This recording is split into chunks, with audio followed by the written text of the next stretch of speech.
Street View podcast is part of the Dallas Public Library's Homeless Engagement Initiative, dedicated to increasing community awareness of issues related to homelessness. The opinions expressed are solely those of the individuals and do not necessarily reflect the views of the Dallas Public Library or the City of Dallas. How do you want to see it? What do you want to do? You got it all figured out, straight from your cubicle. Life's a musical, maybe a carousel. How do you want to see it? What do you want to do? Perception starts with selection. The same streets you walk on, they carry their own view. This is Street View. Father God of heaven, we come now as a unit, a bunch of people in a room to talk about how we gonna get along, how we gonna make it, how we gonna love our neighbor. Right now, I'm grateful. I'm grateful for everything that's going on. And I want to keep the attitude of gratitude and try to help others. So with that said, I come to you graciously and humbly with minds, collective minds, who all are sporadic and beautiful and kind and passionate about living a life that you have given. Therefore, thank you. You be blessed through us. In Jesus Christ's name, amen. Say, man, what's happening? We're back.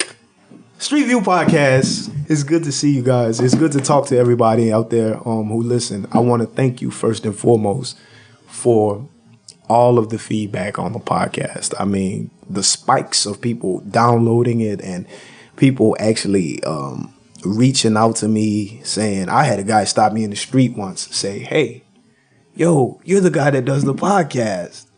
Yeah, how you doing? I'm okay, dude. I'm good. Good to see you. So I had people actually reach out in a positive way, and I just want to thank the whole Dallas. As a young man that's been nurtured and cultured by different individuals, learning from everybody I come into contact with, I'm grateful, extremely grateful. So today on the show, I got a couple of things going on. I got some real great minds here on the show. But before I do that, I want to kind of talk about where I came from and where we're going with the Street View Podcast, kind of give a little direction to this thing. So Dallas as a whole, the city of Dallas has become my home. And me being a man, I'm responsible for my home. I'm responsible for my setting. I'm responsible for the environment to which I live. So I have taken it upon myself to be responsible enough to speak out and use the word, the spoken word, the power of words to enact the change. I have taken that upon myself. I've also taken on too many roles. There is the role of the responsible adult. There's also the role of the activist, and one of the new words you guys will learn today, artivist. There's the role of so many different things that I've taken on. One of them is to be a respectful, responsible, autonomous man. Today we're going to talk about conformity and non-conformity. Two different words, and I'm not a word, well, I am a word person, but some people are not word people. Conformity, in my estimation, is when somebody is going to take up on a responsibility that is socially the norm.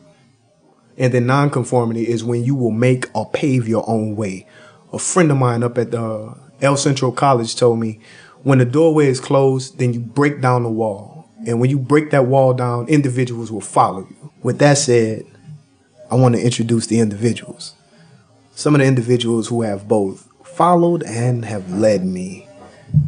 Today on the show, first off, I have my co-host, the lovely, the one and only guest co-host for this show, Miss Corey. Hello. It's good to be co-hosting today on the podcast with Rashad and friends. I'm inspired by the podcast movement, and I hope to be a part of, this movement in our community. Corey, why don't you tell them a little bit about yourself? Where you from? What you into? I'm from North Carolina, Charlotte, North Carolina. I actually moved to Dallas about 3 years ago. by way of San Diego, which is originally where I moved to, coming from North Carolina.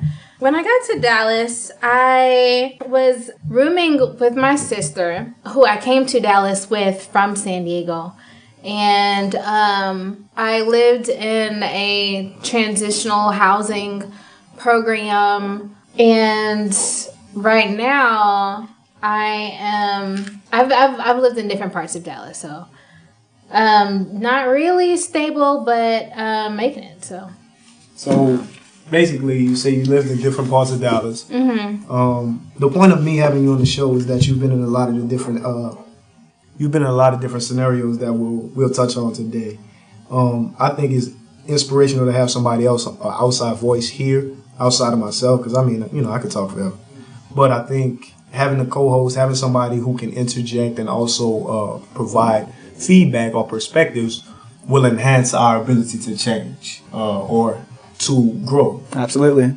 So with that said, my co-host is going to chime in whenever she feels necessary, when she deems necessary. Also on the show today, I have the wonderful, lovely, talented artivist / mother / sponsor / theater drama major. I have the one and only Miss Vanessa Taylor. Vanessa Mercado Taylor. Vanessa Mercado. That's Taylor. right.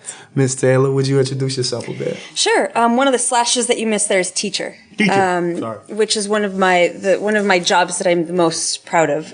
So my name is Vanessa Mercado Taylor, and I'm the visiting scholar of drama and humanities at El Centro College. So my background is in theater, and the foundation of my work in theater is in social justice and human rights. So a lot of my training is in how to build community through theater, how to begin conversations about difficult issues, how to do capacity building through theater. And then I started teaching when I was in graduate school, and I very quickly realized that it was a passion of mine. I love working. I love a group setting. I'm not a person who's comfortable working individually. I'm more of a community person, know. Right. So having students around all day and having people to bounce ideas off of, or answer questions, ask questions. That's really where I feel happiest. So I found my way to El Centro College, and I was lucky enough to start working as an adjunct, and I immediately fell in love with the community at El Centro. I love the students. I think we have an incredible community. Very diverse. A lot of challenges, just like every other campus. You have a lot of young people who are trying to make it through school with a lot of difficulties, but we have such a vibrant group of young people, and I'm constantly inspired every day by people like you, Rashad, who are starting things and who are making things happen and who are reaching out and who are building community and who are doing these amazing things like podcasts and all kinds of other things. So that's what I do most days. Is I go into campus, I talk to a lot of young people, I teach theater, humanities, drama, film, all kinds of things. And then I'm also a professional artist. Yeah. I'm a producer and a director with Cara Mia Theater, which is one of our local Latino theater companies. And I also create my own work. And like you said, I'm a mother. I have a 2-year-old. so I'm busy, but I love what I do. And I'm very happy to be here. So thank you for having me. Thanks for coming on the show. Mm-hmm. I'm so appreciative to have you. I know, with all of those titles, I know you're busy. I am, but it's really nice to be able to make time for things like this that I know are important. So thank you. Last but not least, of course. Last but not least is the one and only Mr. Nicholas. Nick, you want to give your whole name? You want to talk just a tad bit? Just a little bit. My name is Nicholas Paul Kelly. I'm from Houston, but I'm a Dallas native now. I've been here for 4 years, been homeless for about a year. I am supposed to be telling the homeless perspective of things and the conversation, Maybe. But I'm here basically to support my brother, Rashad, because I love what he's doing here. He has a voice. He can change things. And, I'm here to tell him how much I love him, and how much I love what he's doing for us. He is our voice. And not enough people, like he told me the other day, like he wants to reach the homeless community, But I asked him this question personally, who in your audience do you think that you're actually reaching? You know what I mean? And he was like, well, I go out and tell people and stuff like that. But I asked him again, okay, who do you actually is listening to the show to make the changes to get these, what is it called? The resources that you're giving away on your show, you know what I mean? And he couldn't really answer the question because like the people who do listen to the show are people who are like outside looking into the situation, And that's nice because that's more resources pulling to the homeless community. But if that's what he wants the homeless people to listen to this show, he has to like figure out a way to make it, what's the word I'm looking for, zone towards his audience, you know, and more accessible to us. We're going to get to that in a second. Okay. Because I remember you and I had that conversation, and it boiled down to belief. Absolutely. No, you're right. Can I make a comment on this, the conversation that you guys were having? Yeah. I think this is very common in this kind of work, that you have a lot of, I think calling them outsiders is totally appropriate. People who aren't really affected by the situation but feel some sort of responsibility for some reason or have an attachment to the community but that are helping from the outside. Right. And there's so many movements now that are talking about that the movement needs to really happen from the inside, right? That we have, absolutely. Like as an artist, we have a long tradition of artists stepping into neighborhoods as the sort of saviors, bringers of culture. Let's transform. Right. We're going to help these people with our art. Right. And we have a lot of that. We have a decades-long history of that happening. And hopefully now movements, we are starting to figure out that they only work when they start with the people who are actually involved. I mean, I'm a huge believer in participatory democracy. And so the idea that you have to work for yourself, right? And work as a community for itself rather than anyone from the outside coming in. Well, for me, me and Nick, we talked about belief. Because what happens is we talk all day about me being a foot soldier. Because I'm actually in it. I'm in the war, and I'm actually trying to climb the ranks to make sure that our soldiers, our troops are getting fed what they need to eat. And, just actually trying to fight for us. And so what happens for us is we have to figure out how to get individuals who are in it to believe that they can make a difference. So that's the issue that I face, and that's what the podcast is about. So give us a time, and we will talk about it.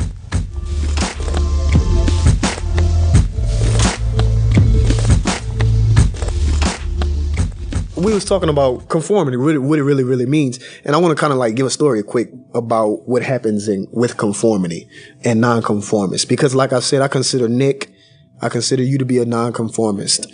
Vanessa, I consider you to be a nonconformist. My co-host, I do not consider Corey to be a nonconformist. I consider her to be a conformist because she's pretty much, just straight-laced, the look of somebody that's well presented. Just looking at her. But then again, you never know a person's mind. And so that's what I had to learn in the scenario that I'm going to tell you guys. When I got locked up, not too long ago, I went to a mental hospital. They sent me to a mental hospital saying, Rashad, you are not normal. So I began to ask them, well, what is normal, so that I can meet and exceed your criteria of being normal.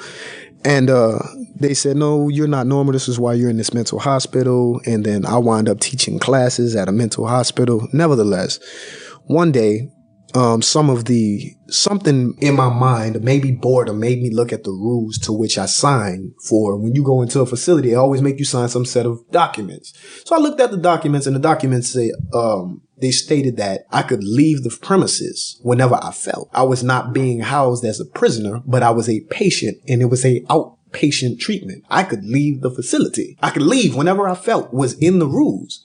Now, the prison or penitentiary brought me there. So basically, the rules or the rights to which I signed over to allotted me the freedom that I wanted. Now, I didn't just choose to say, well, I'm going to walk out the door. No, I did what I wanted to do. Young black men like playing basketball. My uncle, shout out to the late, great Ronnie Charleston Sr., was a basketball phenom. I mean, he carried a Bible and a basketball everywhere he went. And basketball will save your life because of him. Like, he would get out and you say, well, this is a 50-year-old man. Anyway, back to the story.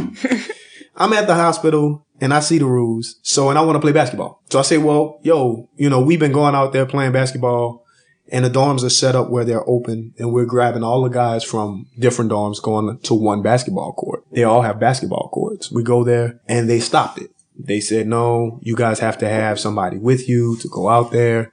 And this guy or that guy not feeling like they want to bring us out there is like, no. So I look at the rules and I tell them about it.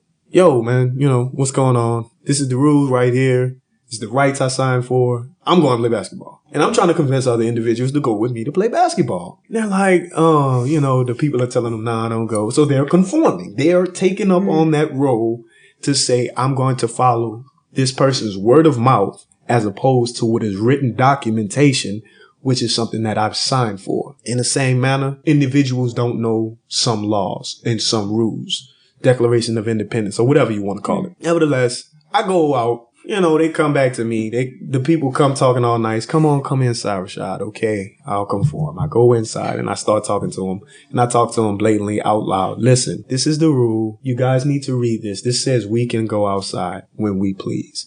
No, you cannot. Those rules were made for another facility, and you have to follow our word. Okay, I'm going to follow your word. So I look deeper into the documentation, finding out only reason I would not be allowed to go out is if a doctor said I was not stable mental to go out. Otherwise, I still have this privilege. Long story short, me announcing this turned into me supposedly inciting a riot and being hugged by about 8 guys and being stuck with a needle because my decision to go outside and to tell other individuals that they had the right to go outside, it was frowned upon. Informing people of their rights has often been seen as needing to be tackled by 8 guys and stopped. Yeah. So I'm just wondering, like, how does everybody else feel about that? Has anybody else had a situation of that similitude happen? I got a blank, man. I can't say that was a really good story, but I was wondering where he was going with that there for a while. But that's like, okay, I don't have a story like that, but I can think of many that have happened in American history, like you were saying with anybody who reads you your rights and 8 people tackling you or whatnot. And it's that there to, like, I was going to say, I don't see where the conformity or whatever, or the base or what we were talking about is there, and then like I figured it out at the end, I put it together. Like, I can't say I've ever done anything like that. You're a true leader, and even in our local news, and I think I just saw in the Observer, like the cop watchers, the group that goes out and is recording the cops to make sure that they don't violate any rights. In terms of there's an argument about there's a local group of cop watchers that it's an organization. They put on their yellow vests and they go where the cops will be, and they take video to make sure that rights aren't being violated, that the cops are acting according to the rules that they should be following. Wow. And so right now, I think the conversation is, are they crossing the line or are the cops crossing the line? And this whole idea of informing people of their rights. I mean, what they say is we have a right to be here and record. We're not doing anything wrong, but they're not conforming to this idea that if a cop says don't do it, you don't question it, right? It doesn't matter what the law actually is or what, like you were saying, but the rule's there. It says I can go outside. Right. That didn't matter. Right. It was that the people in charge, the people in power I don't know what the rules actually were, but right. They were either creating the rules that they wanted to, or they were creating new rules, and everybody had to conform to that. Well, me being who I am, I'm a troublemaker. So as long as there's a set of parameters, I'll operate within that set of parameters. But I will look for loopholes. I've always done that, even in school, which is something I kind of want to ask you guys about. Vanessa, for you, who are you in school? What type of person? Who was I in school?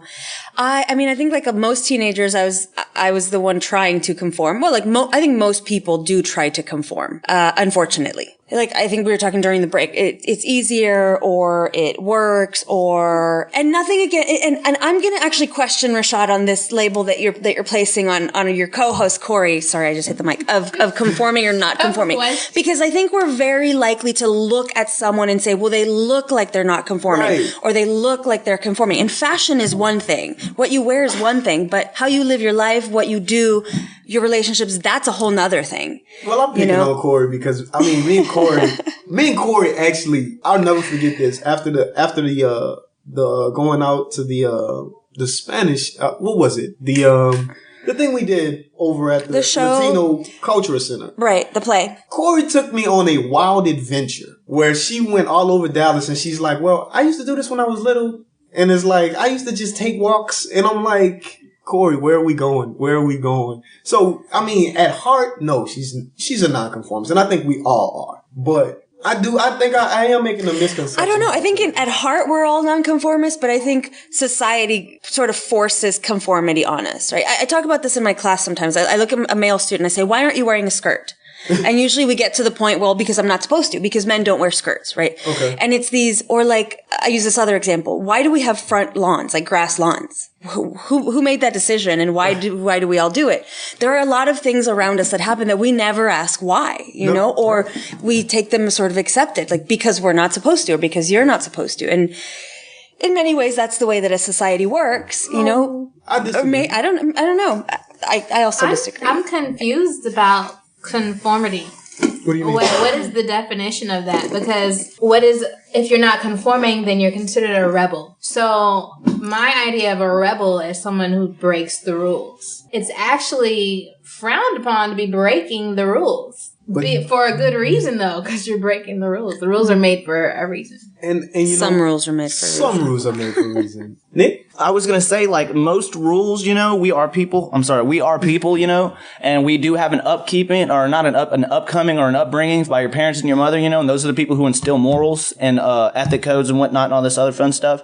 And they're the ones that taught me everything I know, you know? Yeah. And if you don't, you have people in your lives, guardians, teachers, you know, that teach you things that will bend you into who you are. And that's what I feel like we should have. You know, rules are nice and all, but, you know, sometimes they're unnecessary for certain people, you know? And that's how I feel about that. And you're right. I mean, we all conform to who we were born to. You know, we learn from our parents how to behave, or perhaps our faith or religion, or just what food you eat, or what kinds of, you know, we all conform to the world around us. I think the bigger question is, where is that line of asking, why am I conforming? Is there a purpose to my conformity? Is there something, because obviously there's some level of conforming that is helpful to the people around us, to society, to our family, to whoever. But I think the question is, why am I conforming? And will me not conforming actually create a better situation than we are currently in? I mean, right? Is that nonconformity for a reason? Yes, ma'am. I guess. I mean, for me, this is my thing. You're exactly in line with this guy I was reading about named Earl Nightingale, who says conformity, his definition of it is acting like someone else without actually knowing why. That's conformity. Me personally, I feel like this, and I think I laced you up with this earlier, Nick, that everybody's equal in that they have the power of choice and the burden of consequence. I mean, if I'm homeless, then I got to deal with the elements. But if I'm housed, then I got to deal with bills. Absolutely. So I see both sides of that. So there's no, homeless people are such and such, because we could turn around and say, well, house people are such and such. They're stressed out. They're not, you know, they're making the world horrible. You know, even me and Jasmine have a conversation all the time, like, who owns public space? Public space. The public. Supposed to be the public. So, I mean, like, just right now, what just happened is they took the bridge, flipped it around, turned it from farmer's market, and now it's facing the highway. Yeah. And so now, you know, the people who used to lounge about the bridge by farmer's market are now pretty much lounging about the highway. And the police come, and I saw just the other day, you know, you come in and you wake somebody up. You're not going to sit down. If you're a policeman, you're not going to shake them. No, you're going to sit there and you're going to put your foot on them while they sleep. And that's not, you know, that's not cool. And that goes back to, go ahead. So what I think is, or not even what I think is, what is real is that we're all equal. And that's something we need to just go ahead and look towards, whether it be conforming or non-conforming.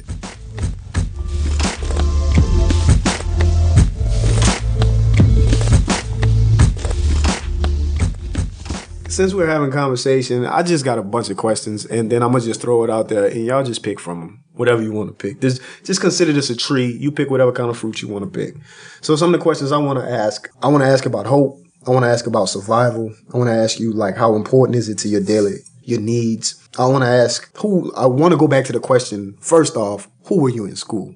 And I'd like to start with you, Vanessa. Finish. And then, Nick, if you could, and co-host. Oh, I conformed big time in high school. I mean, you know, as a teenager, I wanted to be accepted. I wanted to be anything but what I was. And it comes from a lot of different things. It comes from being a first generation immigrant, ideas of the American dream that my parents sort of pushed on me and what my life was supposed to look like and what being an American is supposed to be. Growing up in a time, not that long ago, I'm not that old, but growing up in a time where I had no role models that looked like me on television.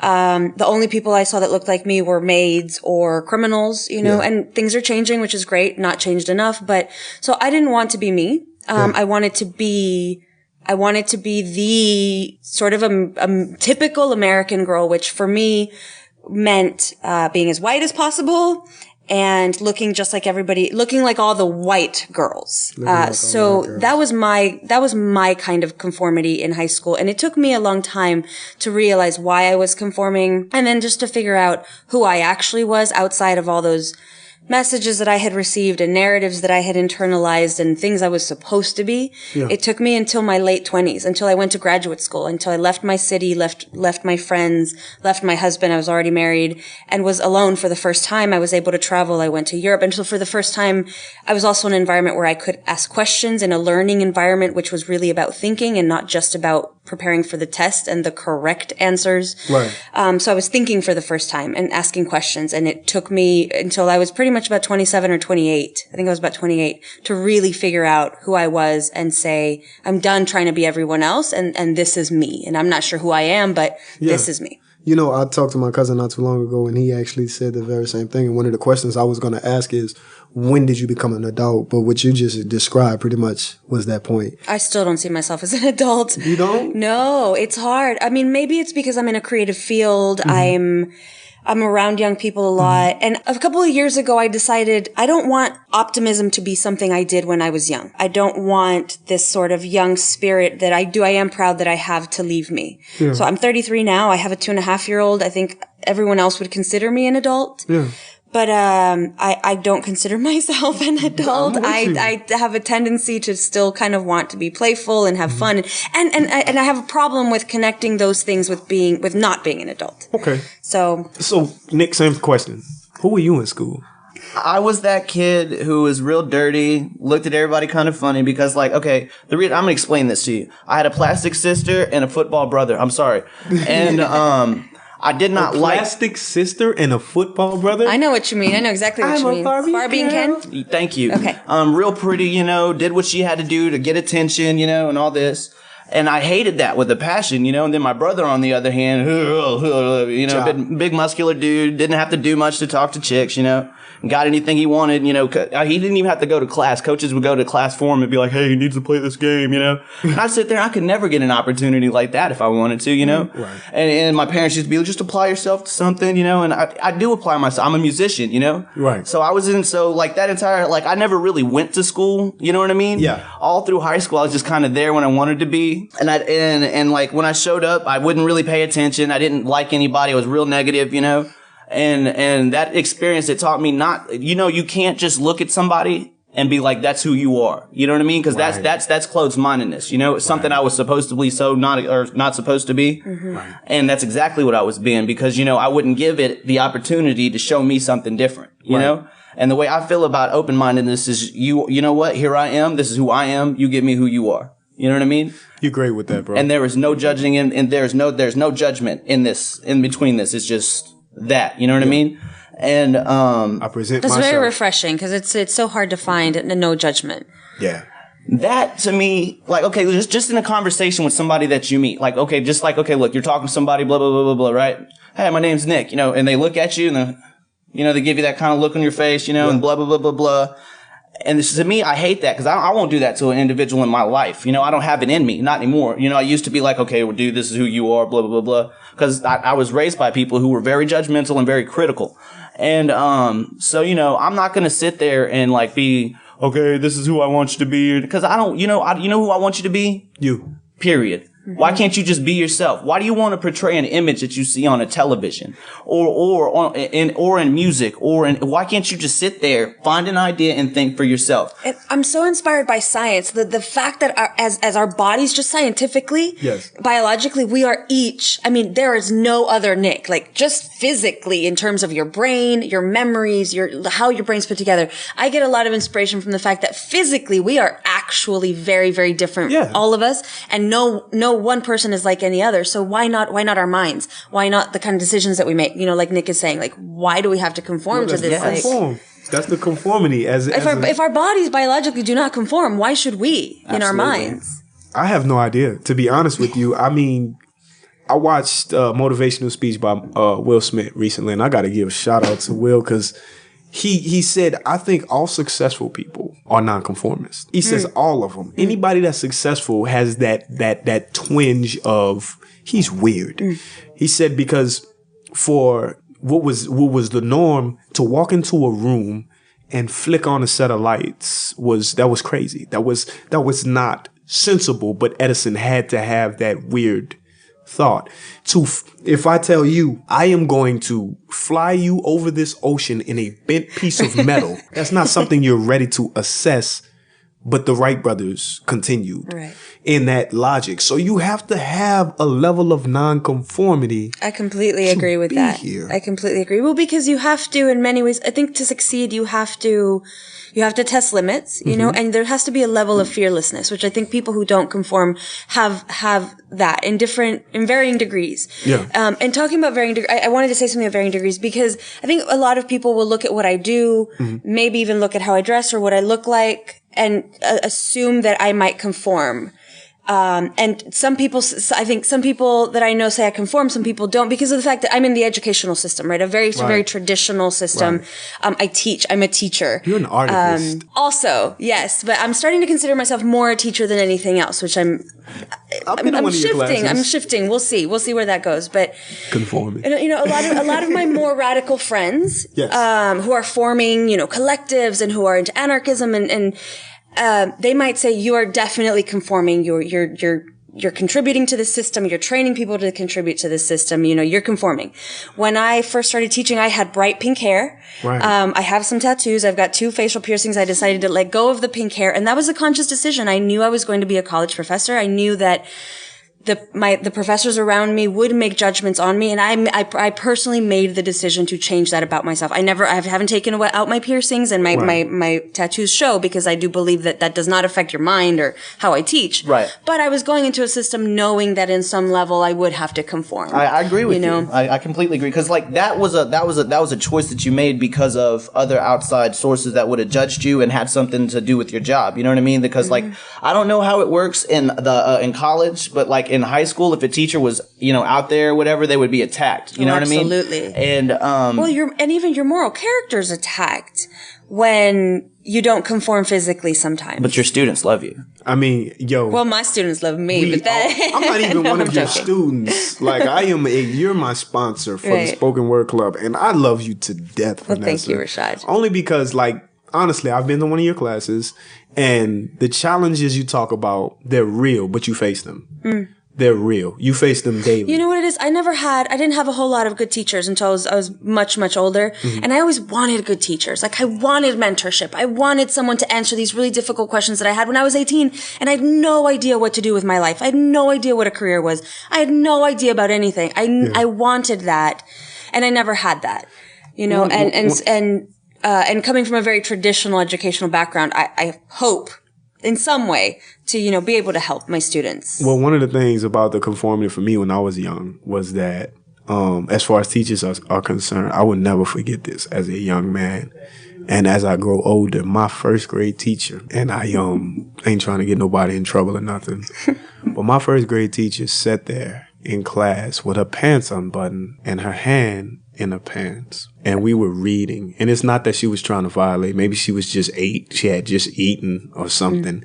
But I will never forget that as far as conformity is concerned.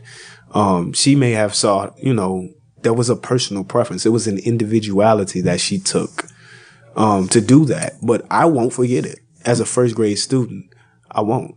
So pretty much what I'm saying is we do have a responsibility to conform in certain things. Right. And I think connecting it to your question about what makes you an adult, or I felt like an adult, when I knew when I was conforming and when I knew when I wasn't and why, and when I was consciously making that decision, that did make me feel a lot more like an adult than anything else. Yeah. I think than any other action, even more than being a mother. Wow. See, because, like, I'm sorry, because I'm not an adult. I'm far from it. I don't pay any bills. I live off the government. I'm sorry, you know. But, I mean, the way I look at it is what makes you an adult is you bite the bullet. You do what you know is responsible. You know, and as a mother, you probably did that already, you know. You're not going to let your kid, you know, starve. You're not going to let him go naked. Well, my parents did me, but, you know, they're hippie kids.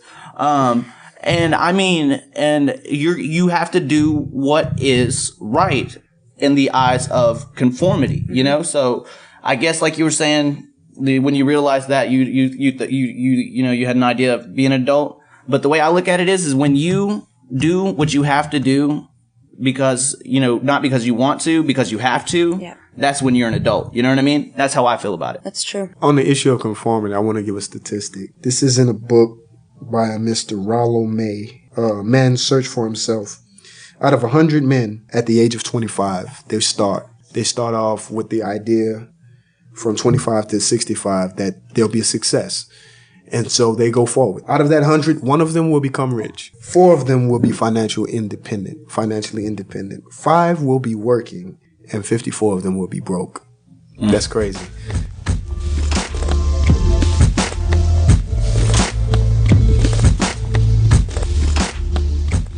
We've asked everybody about who they were in high school, except my co-host. So, Corey, please tell us who you were in school. Who was I in high school? I actually consider myself a floater. A floater? Yes. In high school, I had people talk to me as if I were better than them, as if I was a part of the popular crowd. And then when I was with I didn't feel comfortable with the popular quote unquote crowd. We had these different cliques in school. I had a very cliquey school. You had, you know, like the emo kind of, and then you had just your regular, like, since I went to an art school, actually, so I'm just going to give it my own labels, not to say that they were, but like your R&B divas, and then you had, you know, your guys who were like the parallel of the R&B divas, but guys, you know, so I mean, I was the floater, and I didn't really feel like I belonged in any group, so in a way, I kind of felt like that was non-conforming, but I also feel like people conform because, you know, they're not really sure of who they are. And, you know, I wasn't sure of who I was because I didn't feel like I fit in anywhere. So who does that make me?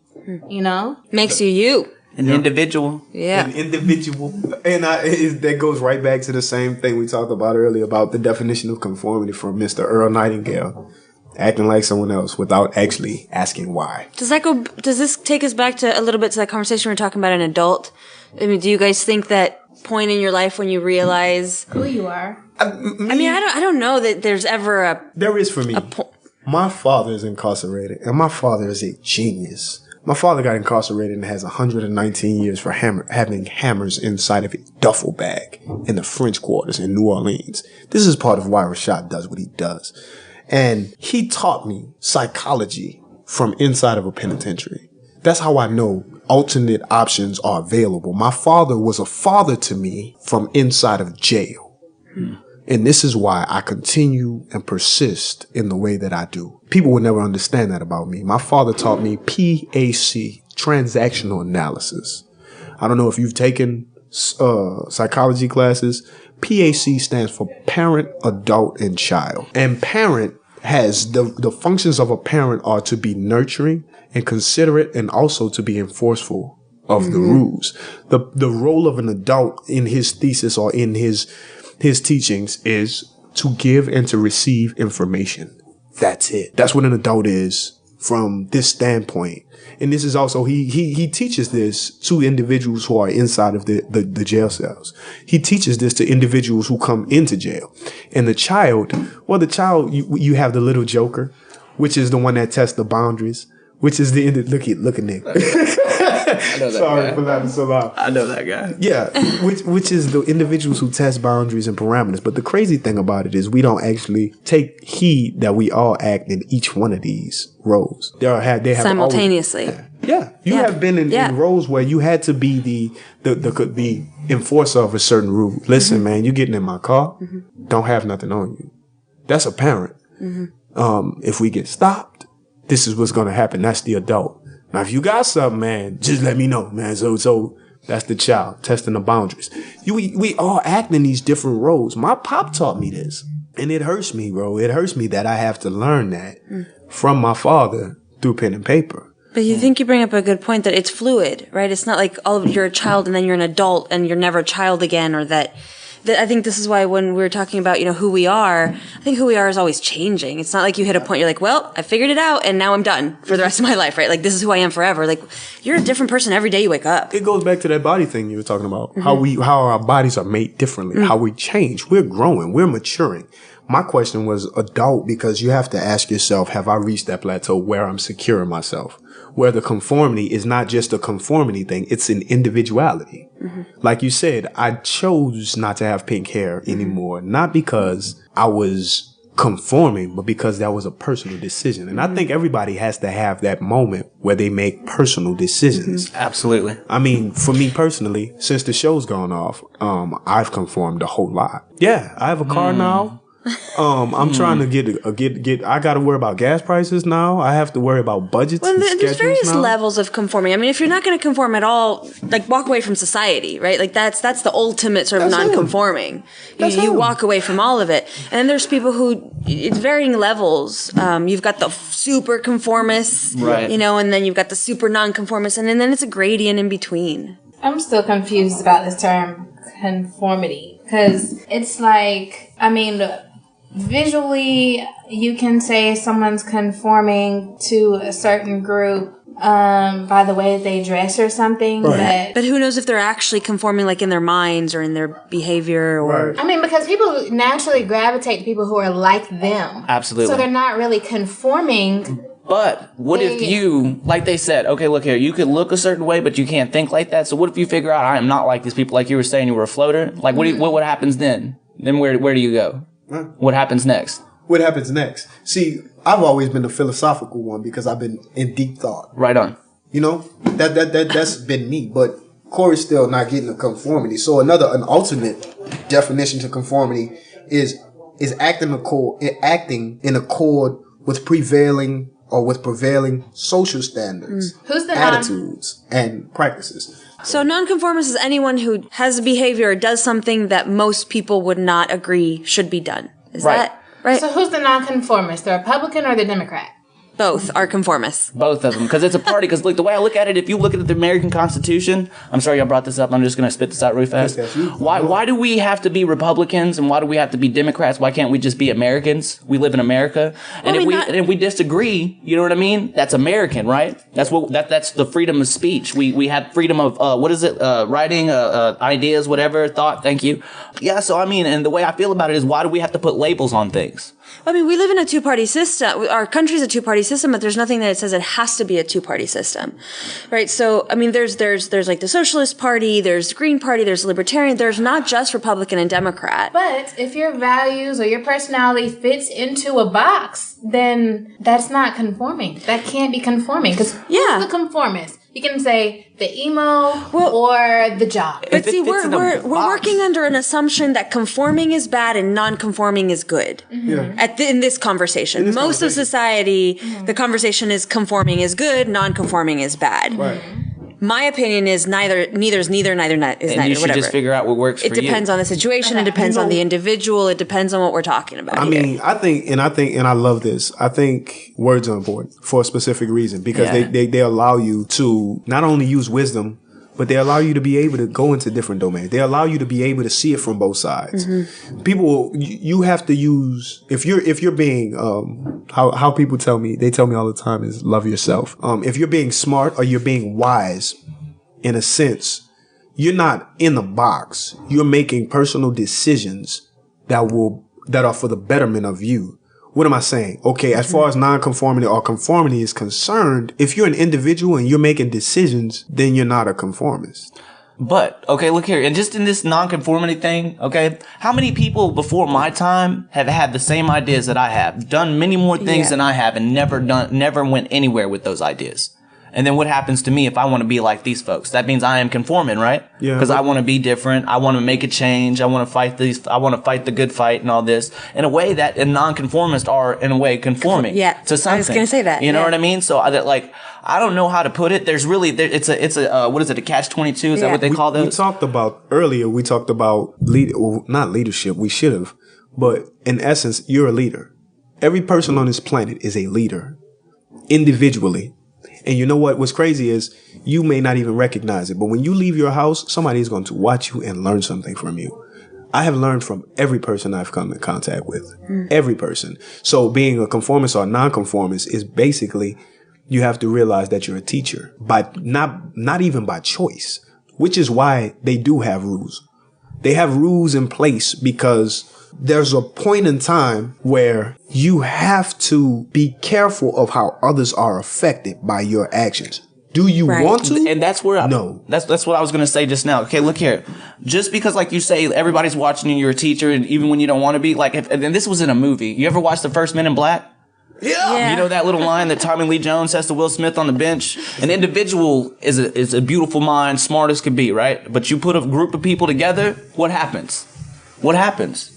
They make the wrong decision. I don't agree with They that. are offended. They're not that they make the wrong decision. They go along with the majority. Exactly, because they're like, hey, let's get along, let's fit in, whatever. And see, like it says, an individual is smart, people are stupid. I gotta get this. Yeah, that's what you said. I remember we had that conversation. Exactly. Not if we learn how to be a group and to get better. Our society teaches individuality. The focus of Western culture, Western philosophy, and in our country is individuality. We teach it, we learn it. It's in most parts of everything about our society.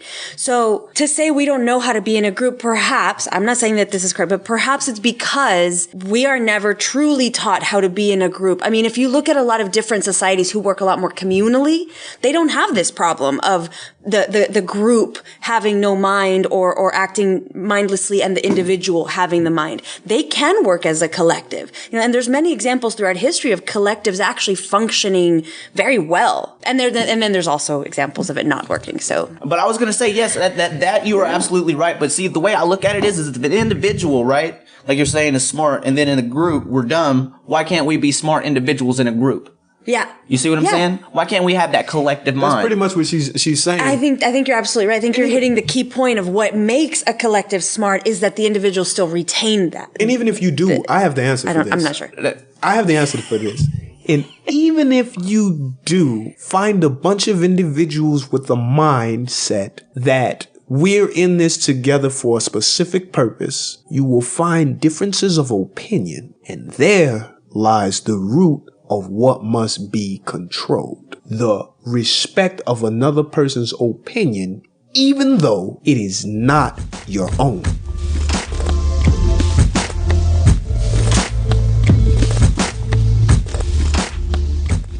We jumped over this topic. We jumped over nonconformity and conformity. And I mean, my thing is this, what challenges do we face? Nick, you spoke about America. What challenges do we face, bro? Each other. The way I feel about it is the biggest challenge that we have to deal with is another individual. Okay? The way I look at it is because, like you said, we're going to disagree. But see, the biggest thing is what do we agree on? And that's how we get past these things, And the way I feel about it is until you are willing, like you said, to step down and listen to the other side, and the other side is willing to do the same thing for you, you're not going to ever get anywhere. You know what I mean? You're just going to keep running. What did it say in another movie? You're going to, what is it? When an unstoppable force meets an immovable object. That's nothing. Nothing's going to happen, So you have to be willing to give somewhere. So I guess in a way that is conformance. I mean. What do you think, Vanessa, about the challenges we face as Americans? I honestly think our greatest challenge is accepting information without asking why it exists. So I can't remember if it was in our break or before that we were talking about gender roles and conforming or not conforming to gender roles. And, I don't think that any one person is either right or wrong if they conform to a gender role or if they don't conform to a gender role. It's, do you know why that gender role is in place? Do you know the history? Do you know why you are making that decision, or is that decision just being made because everyone else is making the exact same decision? So I think our greatest challenge, like what Nick was saying, is being able to talk about these differences, right? Without judging each other, without trying to change each other's minds specifically, but listening to both sides of the conversation and understanding that these topics are much, much more complicated than we try to make them in even a 40-minute or however long podcast, right? This requires a lot of talking about it and discussing the history of it and learning about it. So I think being open to change, being open to thinking through information. I mean, I'm a teacher, so I'm always going to push critical thinking, right? Making the decision for yourself. At least knowing why you're making the decision. Doesn't matter what decision you make. Yes. Just knowing why you make it and why other people make it. I disagree. I think there's something very simple we can do to change the challenges. The answer lies within us. Yes, I agree with Nick. And I do think we do need to talk about specific things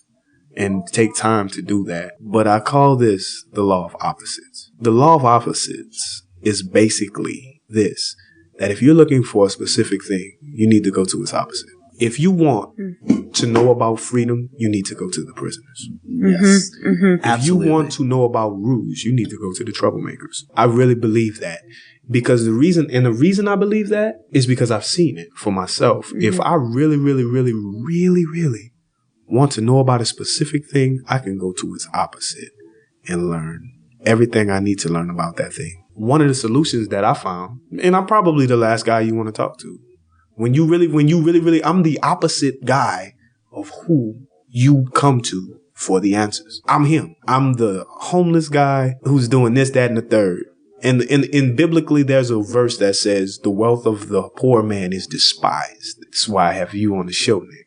Because you're a statesman. I remember having you at Metro Dallas Homeless Alliance meeting. You're a statesman. Yes. So pretty much what I'm saying is this. The solution is this. And I've actually seen the solution for myself. There is an anger management book issued by SAMHSA, Substance Abuse and Mental Health. It's an anger management book. That book needs to be taught to middle school kids. I saw it at this mental health facility. The book teaches about conflict resolution. It teaches about anger. It teaches us how to interact socially with other individuals and respect their viewpoints. And I encourage you to get it because it's free. It's free. You can actually call the number and get it for free. I encourage you to check it out. I think it's the 2007 edition.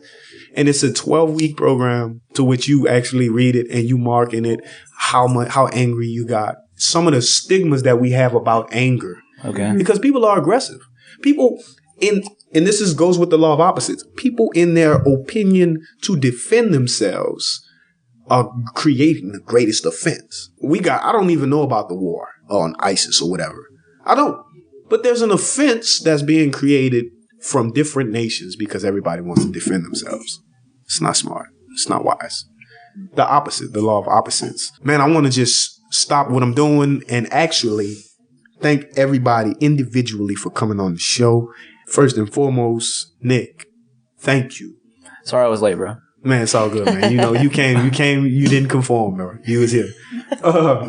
Corey, please. Corey, the most non-conforming one here today.